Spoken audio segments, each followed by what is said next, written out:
বিদায় বেলায় ডক্টর ইউনূসের অন্তর্বর্তী সরকারকে দেশকে এক মহাবিপদের মুখে ঠেলে দিল। যুক্তরাষ্ট্রের সঙ্গে শেষ মুহূর্তে সই হওয়া এগ্রিমেন্ট অন রেসিপ্রোকাল ট্রেড নিয়ে এমনই চাঞ্চল্যকর প্রশ্ন উঠেছে। অভিযোগ উঠছে শুল্ক কমানোর টোপ দিয়ে 15 বছরের জন্য বাংলাদেশের সার্বভৌমত্বকে শর্তের বেড়াজালে আটকে ফেলার গভীর ষড়যন্ত্র হয়েছে। অন্তর্বর্তী সরকারের মেয়াদের শেষ মুহূর্তে যুক্তরাষ্ট্রের সঙ্গে করা এই চুক্তির প্রতিটি শর্ত যেন নতুন প্রধানমন্ত্রী তারেক রহমানের জন্য এক বড় চ্যালেঞ্জ।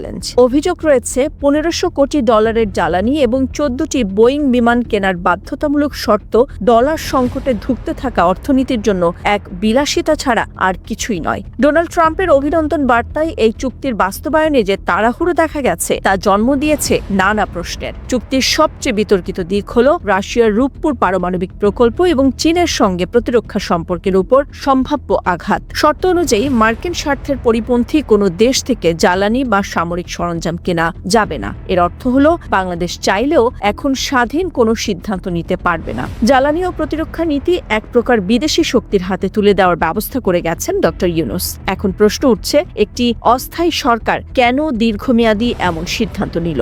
এই গোপন চুক্তির বিষ বৃক্ষ উপড়ে ফেলে দীর্ঘদিনের মিত্রদের সঙ্গে ভারসাম্য রক্ষা এবং প্রভাবশালী রাষ্ট্রের চাপ সামলে তারেক রহমান দেশকে কোন পথে এগিয়ে নেন সেটাই এখন দেখার বিষয়।